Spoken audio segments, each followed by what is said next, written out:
Hey everyone, I hope you're doing well and staying safe during this time. If you're new here, welcome to the channel. Like I said, thank you so much for checking me out. If you haven't done so, please make sure to hit that subscribe button just right below the video. Cool, thank you so much. I really do appreciate it. And if you're returning, welcome back. Thanks again for your support. I truly do appreciate having you here. XRP targets 123/$2.03 with the third wave and $3.33 with the fifth wave. Key resistance is 91 cents, $1.13. Key supports are 75 and 70. What's interesting about what he's saying here, folks, is that XRP literally bounced right off of what he said and then shot up today, actually. Let me see what it's at right now. Actually, I can do it on refresh right here. We're at 83, so it's up 7 or 8% today. Let me see if that's right. Yeah, up 8% today. It bounced hard and went straight up for some reason.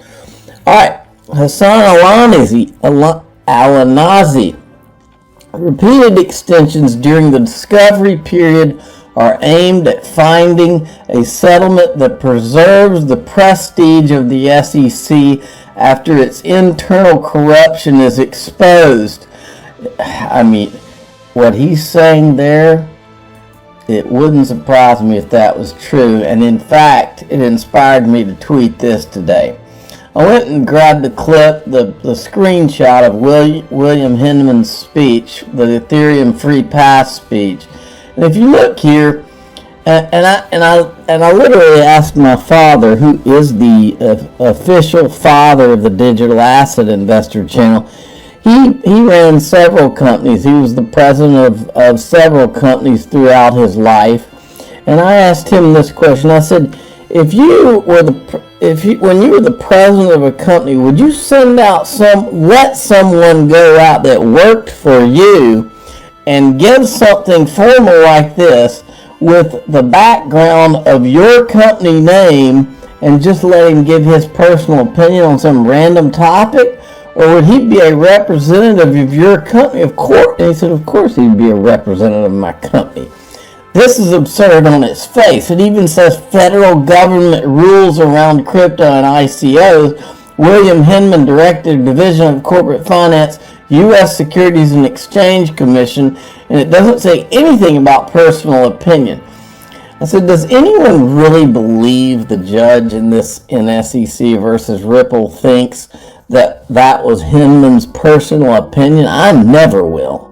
I could present it to my 9-year-old in minutes and he wouldn't buy it. You have to wonder if this is now about preservation of the SEC as an institution. You do have to wonder. Here's another thing I wonder, folks. Have you noticed how many times the SEC has been willing in this case to go back to the judge and ask the judge to reconsider what was it called? The DPP, I always draw a blank on all these letter things. Anyway, the due process privilege, I think is what it's called. Well, the judge made a decision, and then the SEC goes back and files a motion for her to reconsider. Well, I could be wrong here. Maybe some of you attorneys out there can correct me. But I don't remember Ripple going to the judge and saying, wait a minute, this was not Bill Hinman's personal opinion, so we want to file a motion to appeal your decision on that. I don't think they did that, and the question is, why? Maybe they wanted her to say it was an opinion. Maybe that's how you get the documents. Or we could be dealing with something far worse. But look, I know the people the people listening to me, they know that this is where they come just to get some basic common sense stuff. I mean, this doesn't take some genius to figure out these basic things that we're seeing. It doesn't add up, okay? Everybody knows it doesn't add up, and we're pointing out the obvious and focusing on the truth. And people are dying in this world, crazy world we live in now. People are begging someone to tell them the truth. That's the reason this channel's been successful.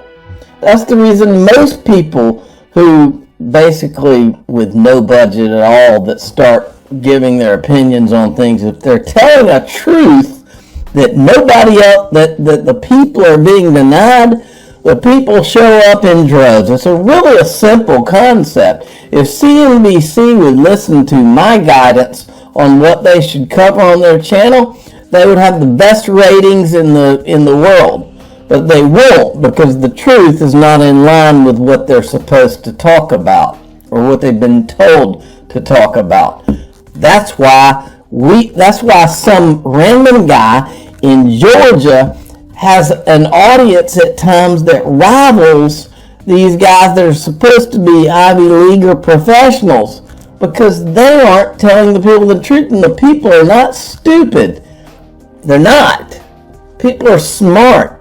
Some of the smartest people in this world are in the flyover country of the United States of America. Some of the smartest people in the world are in the rural areas of every country across the world.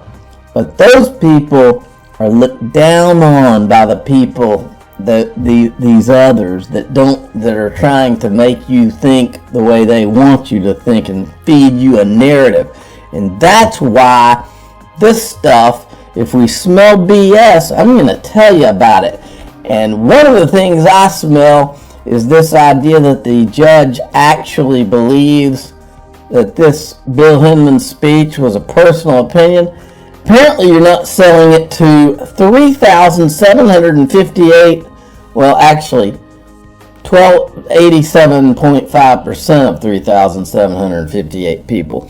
So nobody buys that this judge actually believes this. So then you have to ask yourself the question, why did she rule it? Did she rule it as an end around to make the SEC show these documents?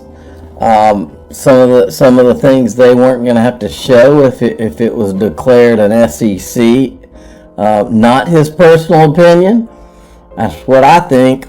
Okay, just a little reminder from ProCoinNews.com that we are 418 days under American crypto innovation under siege by the what do you want to call them? The three horsemen: Gary Gensler, Bill Hinman, and Jay Clayton. Thanks a lot, jerks. Okay, Fudverse put this out. I'm not going to play it, but it's basically I think this is the Uber CEO, and he's saying that Uber will start accepting crypto once it becomes environmentally friendly. And then Ashish Burla from Ripple weighs in and says, "Give me 20 minutes to change your mind." The Uber CEO noted that the cost to exchange can be expensive, and he further highlighted that it's not great for the environment. And Ashish Burla says, I can convince you otherwise. Now, do you remember for the last couple of years when I said that if they're talking about quantum computing being 20 years out, you can go ahead and shave off probably 15 of those years, maybe more, and I always use the example of the Patriot missile. When I was in high school, I remember watching CNN when the U.S. invaded Iraq the first time, and for the first time, all of a sudden we're seeing missiles shooting Scud missiles out of the sky, and they were calling them Patriot missiles. And I didn't even know that the United States had such a technology. The last time I had heard of anything like that was the Star Wars program under Reagan that was apparently scrapped. And then all of a sudden we've got Patriot missiles that'll shoot other missiles out of the sky. Well, my point is, and it's the same concept for the Manhattan Project, which gave us the atom bomb. The Manhattan Project was secret for a reason. Well, from everything I've read, quantum computing is probably up there with as one of the, as just as important or more important than the atomic bomb in terms of national security. So are you telling me that they would tell the world what they were working on and how close they actually were? No way. No way, no how. And that's what I've said for a long time. And now IBM is installing the first quantum computer in Canada that could help conquer science and chip-making challenges. I wonder if it can crack Bitcoin in seconds. This is interesting. The SEC case is delayed because the world isn't ready yet for a digital monetary system with a neutral bridge currency. Things have to evolve. There's a war between Jekyll Island bankers and the good guys. I'm kind of thinking this is true, folks. But I said they're still waiting on Ethereum 2.0. I mean consensus layer. And by the way, so check this out. Empower Oversight tweeted this out. Government motion asked judge for an extra week to answer our Freedom of Information Act suit without producing a single page from what the SEC has already located. Empower Oversight would have agreed to an extension if the SEC provided some docs now. But the SEC claims it is unable to release documents today. Right here. The SEC is unable to release documents today. What in the world? Why is any judge putting up with that? That is crazy. And I said, this only gets worse. I'm convinced they can never let us see any of those documents. Where are the good guys in the SEC? That's my question. Not one whistleblower yet. Right?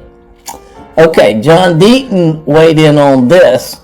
JV said, who else thinks that if Elad Roisman would have never left the SEC, these notes would have never been found? And then John Deaton says, it also clearly demonstrates that the SEC lawyers are not complying in good faith. As a federal prosecutor, you represent the public, not your desire to win at all costs. Shameful. Then there's this, folks. It all ties together. Let me have some more of this Diet Dr. Pepper. Dr. Pepper didn't pay me to say that. I wish. Justin, BlockFi is paying $100 million to settle allegations it illegally offered a high-yielding crypto lending product. Okay? Now, I went, and John Deaton had tweeted this about it. He said, Attorney Dugan Bliss was co-lead attorney for the SEC versus Ripple. He left in the middle of the discovery to go work for BlockFi, and that's the CEO, I guess, after BlockFi was receiving subpoenas from several states. No doubt the SEC was involved. We live in a pay-to-play world, people. And then I went to BlockFi's website to find some of their investors, and you'll never guess who's some of their investors. Consensus and Galaxy Digital. The SEC case sure did get resolved quickly versus BlockFi. There are no coincidences, and I believe that. And then there was this tweet from Barry Silbert. It would be naive to think that the SEC and state regulators are going to fine BlockFi $100 million, but not go after DeFi lending platforms as well. How? I don't know. Okay? But here's my comment on that. The question is, will the SEC go after Ethereum-based DeFi and token issuance? The Ethereum Free Pass was about Ethereum, but more importantly, a monopoly on these two, a monopoly on DeFi, and a monopoly on token issuance. In other words, the Ethereum Free Pass ultimately would give them a money printing machine very similar to the money printing machine that was given to the 5 wealthiest families in the world when they met in Jekyll Island to form the Federal Reserve, folks. That's what this is about. Look at what Ethereum is. Look at the things Joseph Lubin has bragged about. He's bragged about how, yeah, we can issue tokens and we can do... That token issuance is a money printing machine, folks. It's a money printing machine.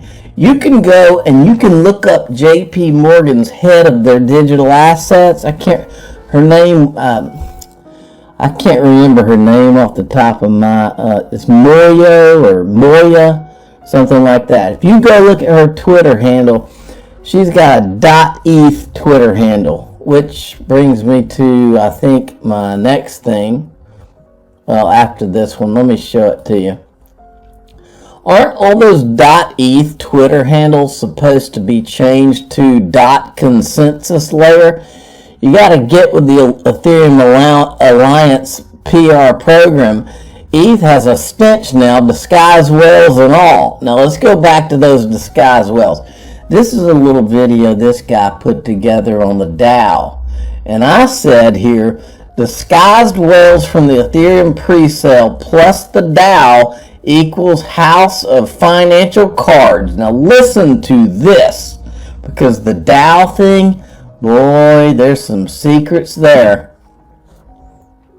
This whole story unfolds over the course of 3 months in 2016.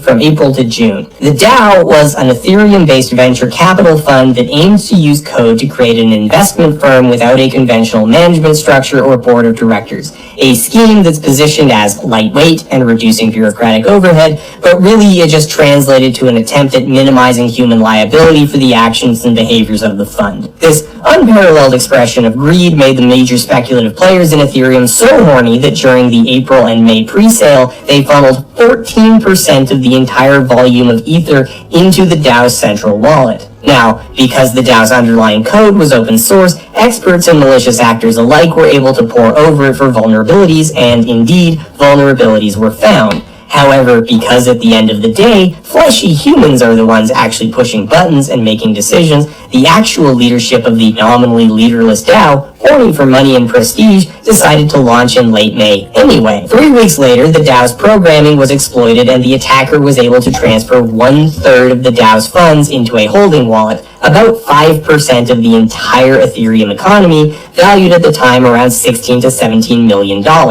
Now, because this threatened the bottom line of capital holders, the Ethereum project as a whole, the entire thing, was almost immediately forked in order to undo the hack and protect the interests of the wealthy. Ethereum Classic, the arm of the fork that didn't undo the attack, persists to this day, though it's notably less popular despite being demonstrably more principled. Because all the talk about decentralization is a myth. It's just words. At the end of the day, the guys in charge, the guys who built the system to serve their interests, are still in charge and keep a kill switch in their back pocket. Exactly. Let's listen to that last part again. Demonstrably more principled. Because all the talk about decentralization is a myth. It's just words. At the end of the day, the guys in charge, the guys who built... It's words by design, folks. They sat in a room and they said, listen, we're going to say decentralization over and over until everybody believes it.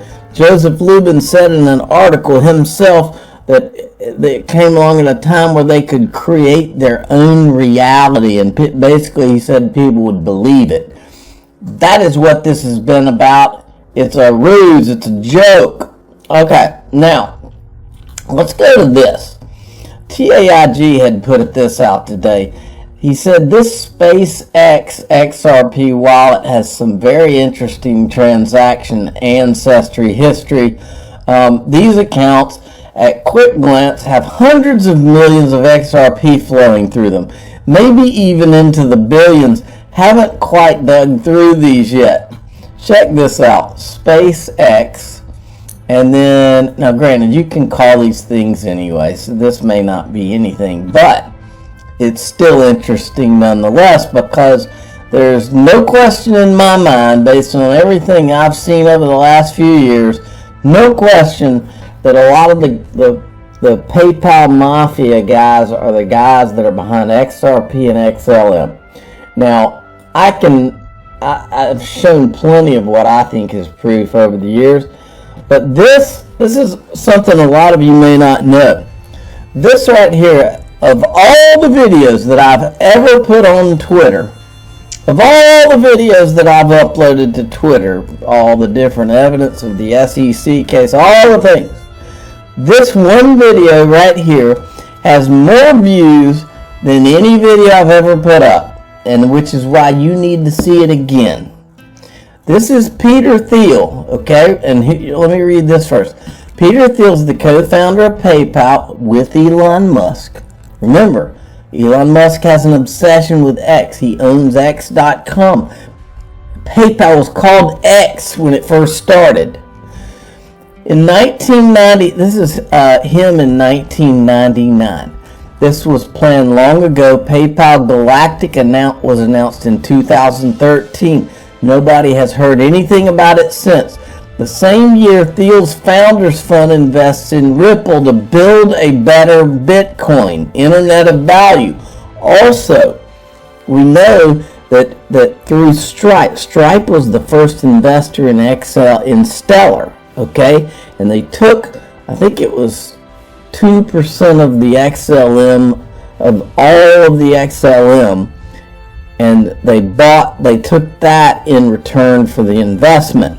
Okay, so and a lot of the PayPal founders were investors in Stripe. Okay, so listen to this video of Peter Thiel. This is 1999, folks.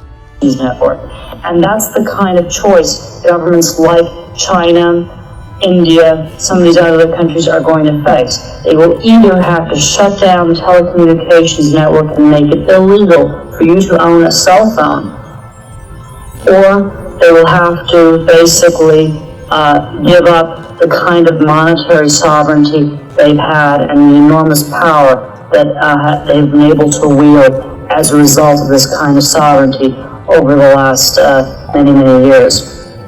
And I think this process is already full-fledged. The dollarization worldwide is going to be accelerated enormously by the technology.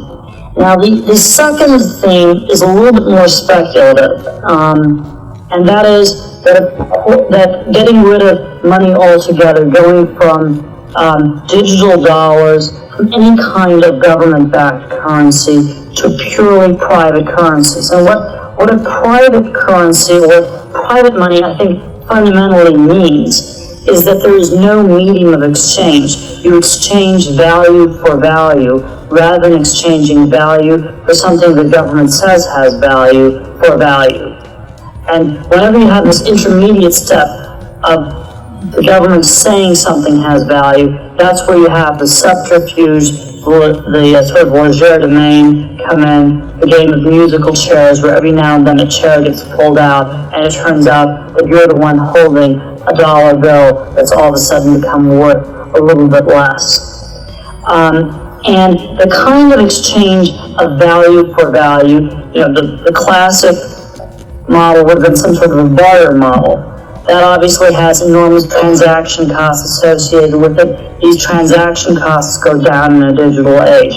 And the kind of model that I think is the most likely to take place is one where you have other kinds of financial instruments that are very, very liquid. The one I would cite in the UML disagreement, it's a disagreement on emphasis, is I don't think the big fights on this are going to be fought in Washington, D.C. I think that, it's for all the reasons Richard cited. The people in D.C. are completely backwards. They don't understand any of the technology, and even to the extent they can, it can't be stopped. You cannot stop things on the level of Washington, D.C. in terms of shutting down, using encryption protocols, things like that. They knew a long time ago. Now, it's not just him though, folks. Now look at this. There's literally a war going on. It was in that tweet earlier about the Jekyll Island bankers versus the good guys. I think Peter Thiel and these PayPal guys, I think the guys behind XRP and Ripple were the good guys. Look at the plan. I'm eating Chex Mix while I'm talking to you. I love Chex Mix, by the way. Look at the playing field, and by the way, Chex Mix, they're also not paying me for saying that. I'm really having a Diet Dr. Pepper and eating some Chex Mix here. Look at the playing field. For years, the crypto media pumped the idea that XRP was a banker's coin. Them and all of their social media people, it was a concerted effort, okay? All while JP Morgan and Goldman Sachs, we've proven that JP Morgan and Goldman Sachs, they were at Ethereum before it launched, okay? They had their programmers there, and Joe Lubin has said that Ethereum was there even before the token launch of Ethereum. All the while, them and their white shoe boys were working behind the scenes with Ethereum. There's a war going on. XRP will win. The unfortunate thing for JP Morgan and Goldman Sachs is that they chose the wrong technology. They put their chips in the proof of work corner, and it's been a nightmare because they can't even get Ethereum 2.0 out. Now they're changing the name to get rid of the stigma of it. This guy that's talking here is Luke Nosek, PayPal Mafia member. He was also at the Founders Fund with Peter Thiel, PayPal Mafia member in 2013 when they invested in Ripple. PayPal Galactic has not been mentioned since 2013. This clip is from the World Economic Forum in Davos. Many people don't know this, but the mission of PayPal was to create a global currency that was independent of interference by these corrupt cartels of banks and governments that were debasing their currencies. And we succeeded at building something very economically very powerful, enabled many small businesses. We're super proud of it, but we never achieved the mission. And I don't think it is solved by PayPal, precisely for the reason that you brought in the Venezuela case, where PayPal is simply too centralized and too attached to the big financial institutions, Visa, MasterCard, the ACH network, the SWIFT network, and it will do whatever it needs to do to keep those institutions happy. It doesn't solve the problem, and I think with its current success and the current management, they're not going to go push the mission of the company forward. That was what we wanted 20 years ago. So somebody else has to do it. Not to mention that it was the wrong crypto foundation, but that's a different story. And so why didn't you guys foresee this and build something that would solve the problem? Well, we tried.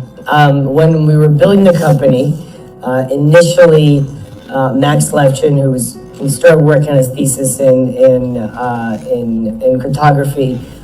He's my co-founder at PayPal.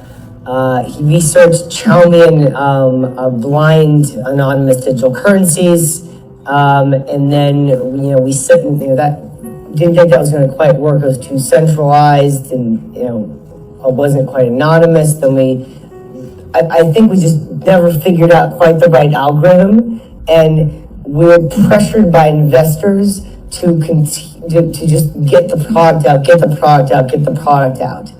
This is part of the problem of taking investment money prematurely. I wonder what would have happened if Matt's just been able to sit around and brainstorm and work on the idea. And we don't talk about the mission, and maybe we could have figured out an algorithm that was more like the modern crypto algorithms, which I'm so grateful for. I'm your guy. I will keep you posted. I'm your advocate. I'll be back on a daily basis, usually multiple times per day, with these videos to keep you updated with everything going on. So I hope you enjoyed the video. If you haven't done so, make sure to hit that subscribe button. Feel free to share any of my videos with your friends, family, social media, or anybody who may care to listen. Thanks so much for your continued support. I'm always here for you. I want to help you through this time. So thank you so much for continuing to choose me. Enjoy your day, stay safe, and I'll catch you again probably in a couple hours. Thanks, everybody. See you later.